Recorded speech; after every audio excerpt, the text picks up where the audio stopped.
नमस्कार दर्शकों, positive talks with श्रद्धा में आप सभी का बहुत बहुत स्वागत है। I hope that you are doing well in your life and also you are getting benefited from positive talks with Shraddha's talk shows. Today's session is very important because we are going to discuss about the skin diseases. आज की हमारी मुख्य अतिथि हैं doctor Indu Bhardwaj जी और उनके साथ हम त्वचा से रिलेटेड जो भी हमारी बीमारियां होती हैं उन पर चर्चा करने वाले हैं। तो आइए स्वागत करते हैं डॉक्टर इंदु भारद्वाज जी का। आज हमारे साथ हैं हमारे अतिथि डॉक्टर इंदु भारद्वाज। डॉक्टर इंदु भारद्वाज पिछले 10 सालों से आयुर्वेदा के माध्यम से स्वास्थ्य के क्षेत्र में लोगों की सेवा कर रही हैं और बहुत सारी ऐसी बीमारियां हैं जिनको कि वो अपनी दवाइयां जो उन्होंने इजाद की हैं उससे वो ठीक करने का एक बहुत ही नोबल काम कर रही हैं। डॉक्टर इंदु भारद्वाज, आपका हमारे कार्यक्रम में बहुत बहुत स्वागत है। बहुत बहुत धन्यवाद श्रद्धा जी। तो दर्शकों, आज हम बात करने वाले हैं डॉक्टर इंदु भारद्वाज जी से स्किन प्रॉब्लम्स के बारे में। त्वचा से संबंधित जो बीमारियां होती हैं उनसे सभी परेशान रहते हैं किसी न किसी रूप में और कभी न कभी। तो आइए जानते हैं कि त्वचा से संबंधित बीमारियां हमें क्यों होती हैं और कैसे होती हैं। जी, जैसा कि हम लोग सभी जानते हैं कि skin is the largest organ in our body. जो स्किन है वो हमारी जितना भी हमारा बॉडी का ढांचा है उसकी एक कवरिंग भी होती है और सबसे बड़ा ऑर्गन यानी कि सबसे बड़ा पार्ट है हमारी स्किन। और इसमें बहुत सारे सेंसेशनल रिसेप्टर्स होते हैं, चाहे वो टच का है, चाहे वो हीट सेंस और कोल्ड सेंस का है। ठीक है, काफी ज्यादा स्किन एक बैरियर का काम करती है, इन्फेक्शन से हमें बाहर एनवायरनमेंट से बचाती है, अपने अंदर ब्लड वेसल्स, अंदर के पार्ट्स ऑर्गन्स में जाने से एक बैरियर का काम करती है। तो स्किन की जो प्रॉब्लम्स हैं, देखिए अगर आयुर्वेद की माने तो जितने भी चर्म रोग, स्किन को हिंदी में संस्कृत में चर्म कहा जाता है, चर्म रोगों की जो जड़ है, जो रूट कॉज है वो यकृत यानी कि पित्त स्थान, जिसको हम लिवर कहते हैं। तो जब हमारा लिवर में टॉक्सिन बिल्डअप क्रिएट हो जाता है, मेटाबॉलिज्म सारा हमारी बॉडी का लिवर में ही होता है, चाहे वो दवाइयां हैं चाहे वो हार्मोन्स हैं। जब लिवर टॉक्सिन बिल्डअप से भर जाता है उसको डिटॉक्स की जरूरत होती है और अगर वो ना हो तो हमारी बॉडी में जो टॉक्सिन बिल्डअप है ब्लड सर्कुलेशन के माध्यम से माइन्यूट चैनल्स के थ्रू उनके रास्ते आके हमारी स्किन पोर्स में, हेयर फॉलिकल्स में इन्फेक्शन या स्किन डिजीजेस का रूप ले लेता है। तो किस तरीके की बीमारियां हमें हो सकती हैं स्किन से रिलेटेड? देखिए, अगर वैसे तो बहुत तरह की इनन्यूमरेबल मैं कहूंगी, लेकिन फिर भी मैं दो पार्ट्स में बताना चाहूंगी। एक होता है एक्यूट फेज और एक होता है क्रोनिक फेज। एक्यूट फेज मतलब विद इन 7 days के पीरियड में अगर आपको कोई सिम्टम्स या साइंस दिख जाए डिजीज के, हम उसको एक्यूट फेज कहते हैं। और जो क्रोनिक फेज होता है, क्रोनिक डिजीजेस, स्किन डिजीजेस का कारण तो वो सालों से चली आ रही हैं या दिनों से चली आ रही हैं और हम उसको नजरअंदाज कर रहे हैं, तब वो एक ऐसा रूप ले लेते हैं जिसको हम बोल देते हैं कि अब कॉम्प्लिकेशंस हैं या अब ये सोरियासिस बन चुका है या एक्जिमा में ये बदल चुका है। लेकिन जो शुरुआत होती है, आप जानती हैं हमारा बॉडी सिस्टम मैकेनिज्म इतना ज्यादा इंटेलिजेंट है कि हमें वार्निंग सिग्नल्स मिलते हैं। जैसे सबसे पहले मैं आपको बताना चाहूंगी, बड़ी कॉमन सी बात है स्किन ड्राइनेस। स्किन ड्राइनेस ही सभी तरह के चर्म रोगों का एक शुरुआती लक्षण है। जिनकी ड्राई स्किन रहती है उनको बहुत जल्दी से स्किन इन्फेक्शंस और स्किन से जुड़ी चीजें, बीमारियां होने का सबसे ज्यादा खतरा रहता है। तो ऐसा क्यों होता है? जिनकी ड्राई स्किन है उनको ज्यादा प्रॉब्लम क्यों होती है?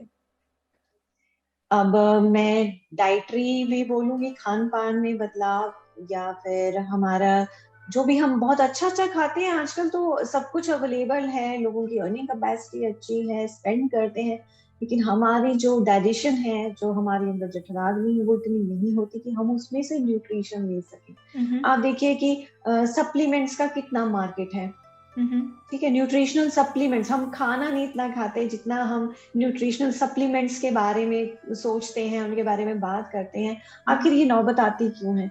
क्योंकि हम जो आम हमारा खान पान है उसमें से न्यूट्रिएंट्स हमारी बॉडी नहीं ले पा रही है। और इसका जो सबसे ज्यादा मैं श्रेय किसको देना चाहूंगी, bad eating habits, poor digestion, sedentary lifestyle, ये सारी चीजें मिलके इसको न्योता देती हैं। हमारी स्किन ड्राइनेस, स्किन डिजीजेस, जो फॉल्टी कॉम्बिनेशन है फूड्स के, सबसे ज्यादा मैं उनको इसकी मतलब इस शुरुआत का ना कारण बोलूंगी मैं। किसी ना किसी चीज का कभी ना कभी शुरुआत जरूर होती है। तो अब देखिए, सबसे पहले जिस फ्लोर को हम बोलते हैं रेजिंग फ्लोर, जिसमें रेजिंग एजेंट्स डले होते हैं, तो आप सोचिए कि सोडा डला है, जब उसमें उबाल आता है तो उसकी न्यूट्रिशनल वैल्यू वहीं घट जाती है।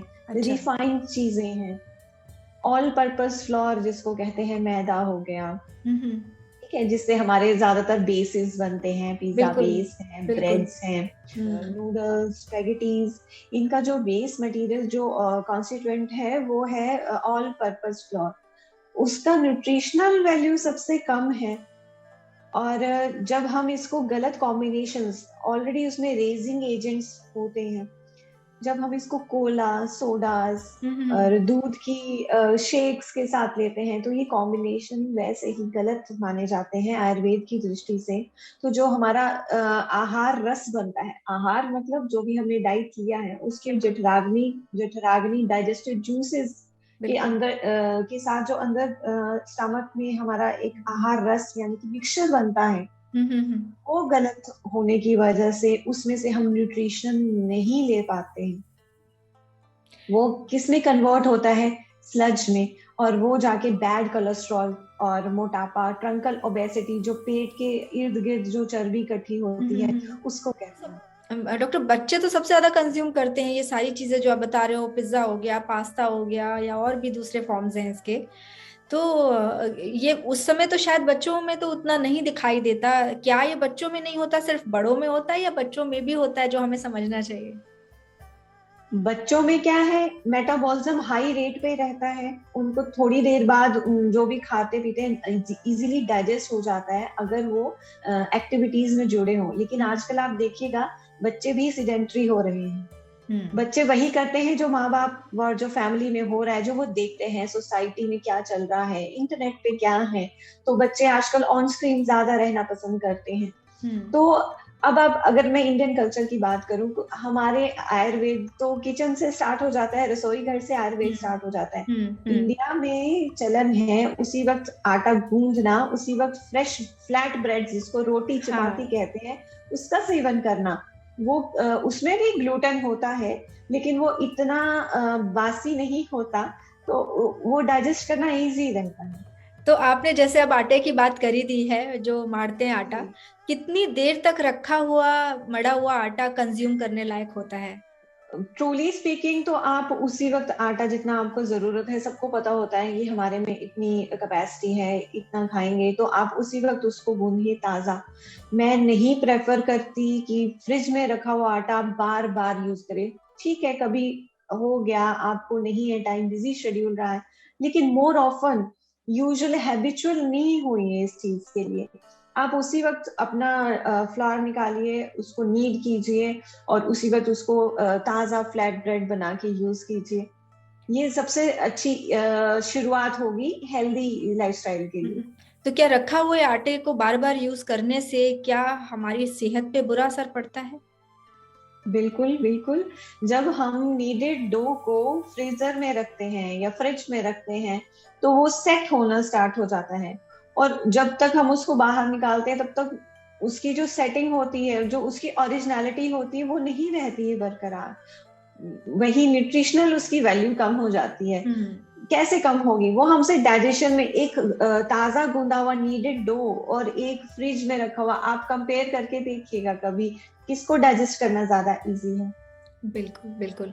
आई थिंक आज के लिए हमने जितनी बात करी वो बहुत अच्छी जानकारी थी स्किन डिजीजेस के ऊपर, और कैसे होती है, कैसे क्योर कर सकते हैं, गर्मियों के मौसम में, बदलते सीजन में खान पान को कैसे दुरुस्त कर सकते हैं। Doctor Indu Bhardwaj ji, thank you so very much. आप आकर के इतनी सारी नॉलेज एक इतने छोटे से टाइम में देती हैं, बहुत बहुत धन्यवाद है आपका। तो दर्शकों, आशा करती हूँ कि आपको आज का ये एपिसोड पसंद आया होगा। अगर आपकी भी स्वास्थ्य से संबंधित कोई भी परेशानी है तो आप मुझे दिए गए मेल आईडी पर लिख सकते हैं और आप अपने लिए एक फ्री कंसल्टेशन बुक करवा सकते हैं हमारे डॉक्टर्स के साथ में और स्पेशलिस्ट के साथ में। तो मैं आशा करती हूँ कि आप अपना ख्याल रखेंगे और हमारे नए आने वाले एपिसोड को ज़रूर देखेंगे और इस एपिसोड को शेयर करेंगे। और अगर आपने अभी तक चैनल को सब्सक्राइब नहीं किया है और बेल आइकन को प्रेस नहीं किया है तो प्लीज़ आप कर लीजिए, ताकि जो भी एपिसोड्स मैं नए पोस्ट करती हूँ वो आपको तुरंत मिल सकें। अगली बार फिर मिलेंगे, तब तक के लिए नमस्कार।